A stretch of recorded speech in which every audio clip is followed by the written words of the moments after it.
विधानसभा चुनाव में बीजेपी क्यों हारी, इस सवाल का जवाब जानने के लिए जी न्यूज और मेटराइज ने सर्वे किया तो 24% लोगों ने पिछली बीजेपी राज्य सरकार की मैं बात कर रही हूं नाराजगी को इसकी बड़ी वजह बताया। इसके अलावा 22% लोगों ने बीजेपी विधायकों से अपनी नाराजगी दिखाई। तो कुल मिलाकर मुझे लगता है, जैसा कि आरती कह रही है दीपक जी, कि जो जिसे कहा जाए कि स्टेट इलेक्शन जब होता है तो उसके लोकल मुद्दे होते हैं, लेकिन जब लोकसभा चुनाव होता है तो वो प्रधानमंत्री के चेहरे पर यानी लीडरशिप के नाम पर, देश के लिए लीडरशिप के नाम पर होता है। निसंदेह। और मेरे साथ लक्ष्मी जी आ गई है। लक्ष्मी जी के पास जाऊं उससे पहले मैं एक बात यहां पर कहना चाहूंगा कि देखिए, कर्नाटक में जो हुआ वो कांग्रेस ने देखा, लेकिन कांग्रेस यहां से बहुत बड़े चमत्कार की उम्मीद कर रही होगी, लेकिन उसके लिए मिल रही है सिर्फ 5 सीटें। लक्ष्मी जी, क्या आपको मनोज जी के इस आंकड़े से आप सहमत है? यही माहौल है इस वक्त साउथ में, कर्नाटक स्टेट में?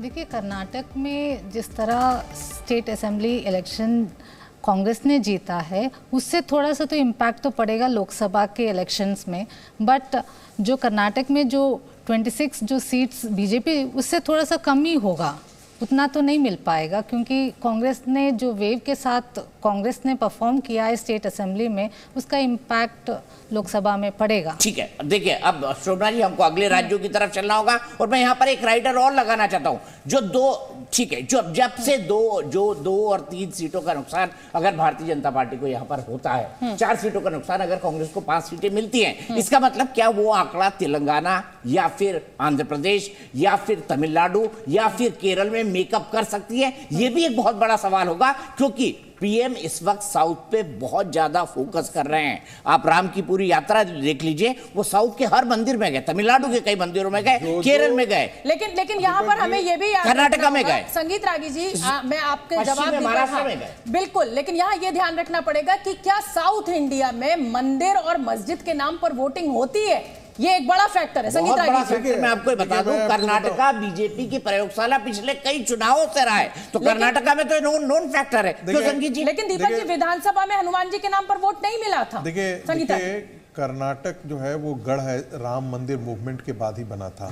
मैं आपको बताऊं कि जब वोट क्लब को जो बहुत बड़ी रैली उस समय आयोजित की गई थी, जिसमें भारतीय जनता पार्टी और राष्ट्रीय स्वयंसेवक विश्व हिंदू परिषद ने समेकित प्रयास किया था, तो ऐसा माना जाता था कि उत्तर प्रदेश के बाद जो एक राज्य है दक्षिण से जो सबसे ज्यादा अपना कार्डर भेजा था वो कर्नाटक था। और कर्नाटक में उसके बाद के चुनाव में देखा कि भारतीय जनता पार्टी बहुत अच्छा प्रदर्शन करती गई धीरे धीरे। और मैं आपको एक चीज कहना चाहता हूं, अभी मैं जोड़ देना चाहता हूं जल्दी से। अभी राम मंदिर के प्राण प्रतिष्ठा से पहले और उसके बाद प्रधानमंत्री जी ने इस प्रकार से वहां यात्राएं की हैं जो दक्षिण के बड़े बड़े आइकन्स थे।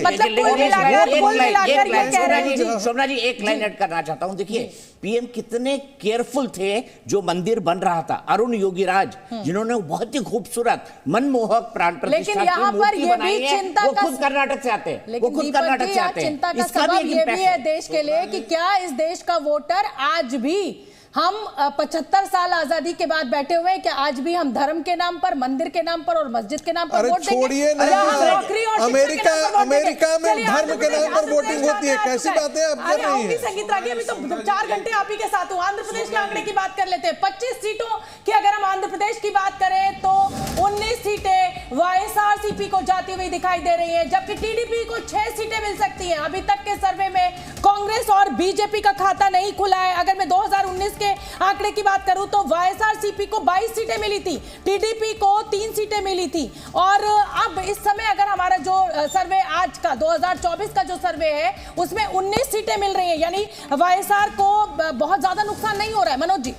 हाँ, नुकसान नहीं हो रहा है और काफ़ी हद तक अपने आप को उन्होंने बचा के रखा है। और उसके कारण कई हैं जो रीजनल पार्टियों में वहाँ बिखरा हुआ और अपने आप को नहीं संभाल पा रहे हैं, क्योंकि वहाँ पे जब भी रीजनल पार्टियाँ खड़ी हुई हैं वो नेशनल के साथ जुड़ के खड़ी रहती हैं। और अभी क्या है कि बीजेपी का वहाँ पे इस तरह का कोई ऐसा अलायंस नहीं हुआ जो इनको सपोर्ट करे, और यदि वो टीडीपी के साथ जाते हैं तो उसमें कुछ और फिगर होगा। ये अलायंस के पहले की बातें हैं कि जो हो रहा है। ठीक है, लेकिन राजकिशोर जी, हाँ, मैं इसमें जोड़ना चाहूंगा जी।